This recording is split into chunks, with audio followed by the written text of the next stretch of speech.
How to change the cam belt on a Vauxhall Movano van. This one's actually a horse box, same as a Renault Master, year 2001. Not a huge amount of information on the internet on this one, some confusion over the cam belt part. Cam belt's meant to be done every 5 years. See, this one was done 2017, so it's a fraction overdue. A full workshop manual is available on the internet from a couple of companies advertised on eBay as an electronic download. Run a bit of a program in a Windows operating environment. Bit of a pain to get set up. Took me about a day messing around with the computer to try and get it to work. But to save all that, I'm going to document the process here. So the first step is to remove the air intake ducting. Next, remove the air ducting from the air filter box to the engine. Next, you're meant to release 2 hoses from these clips on the air filter housing.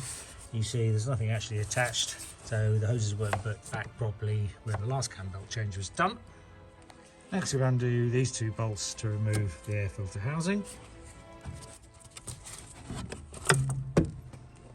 Next, we'll remove this air ducting that comes from the turbo.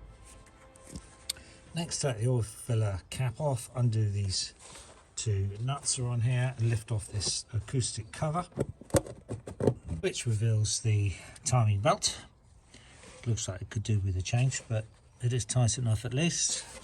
And put the oil cap back on to stop any crap getting in there. Next, we get under the vehicle to remove the undershield, which is normally bolted on, but I see on this vehicle it's just held on by some cable ties that need cutting off. There are 2 8mm bolts on both sides here and here, also holding the under tray on. Next, we have to remove the alternator drive belt, also drives by the looks of things the power steering. We have to slacken off this bolt here, right in the middle of the screen where my finger is, and at the top of the alternator there's a nut at the top of the adjuster, which you can just about see in the middle of the screen right at the top there. It's also got to be slackened off. Make a note of how tight the belt is, so how much you can move it, a few millimeters or so. That is quite tight, because when refitting they say you've got to have a special tool for measuring the vibration frequency by the looks of things of the belt, which not many people will have. So just make a note and see how tight that feels. Do something similar, or you could just tighten the adjuster back to the same position after you refit it. You also have to slacken off that nut and bolt there. Hopefully you can see that, yeah, right in the middle of the screen, which is the bit that clamps the adjuster. With the alternator drive belt removed, they removed the timing belt covers, 3 bolts, 1, 2 and 3. And this cover comes off, and supposedly you're meant to lock the flywheel with a special flywheel locking tool, which we don't have, but let's see if either that's necessary or we can make one. That's the cover off. Next, according to the book, you line the timing marks on the camshaft. So I believe it's this mark here that aligns with the mark on the top. You would have thought it would be that bigger slot, and that's what it looks like in the manual's picture.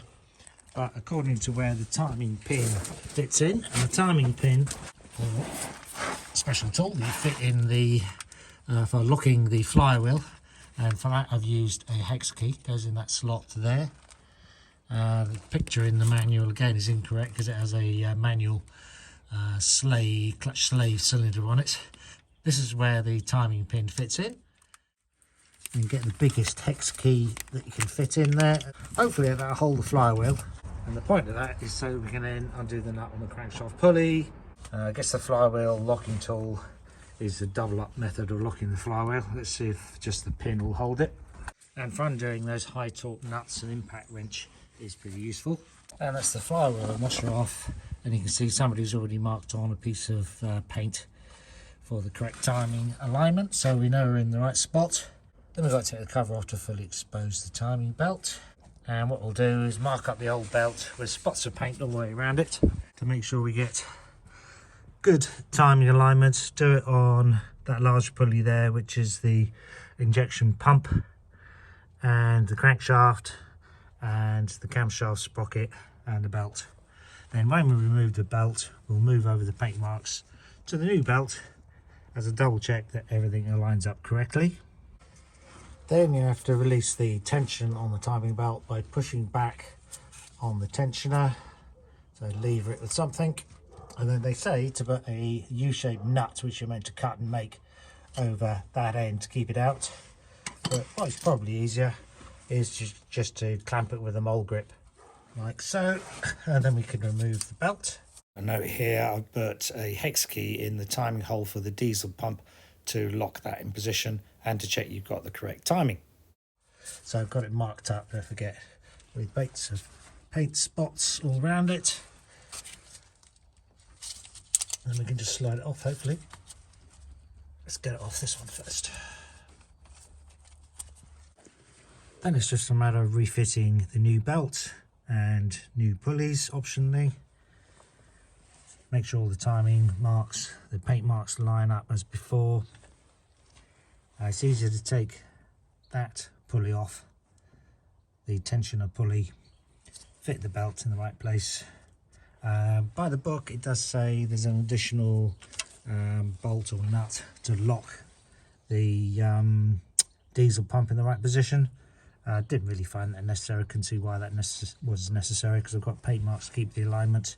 I did have to give it a little tweak with a spanner and a wrench on a nut on the end just to get the belt to fit on nice and tight. The timing pin stayed in position, and of course don't forget to remove your timing pin, or hex key in this case. Same on the flywheel, and turn it over good couple of turns to make sure everything is still sweet and the timing pins line up correctly, which they should do. This idler bolt gets tightened to 41 Newton meters.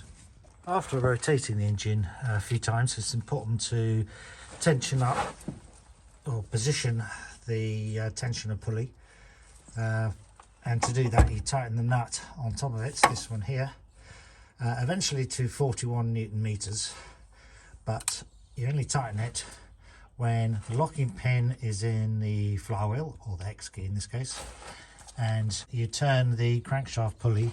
Then while holding 30 Newton meters on the crankshaft pulley, we tighten up the tensioner pulley to the 41 Newton meters. It's important not to over tighten this, which I think the previous garage had done.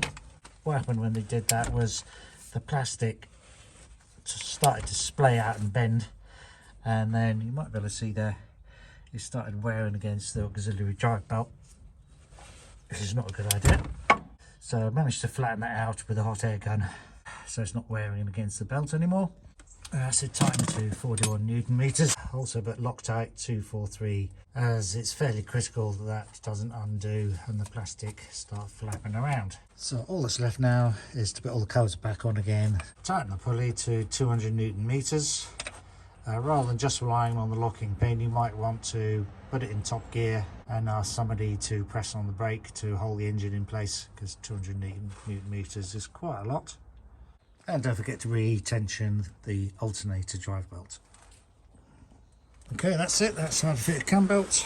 Thanks for watching. There's a few things that are unnecessary in the official instructions, like taking off the flywheel plate and installing their special locking tool. Didn't find it necessary in the end. The only real reason to have that is to lock the engine in place while you do up or undo the crank shaft pulley nut, which is a lot of torque.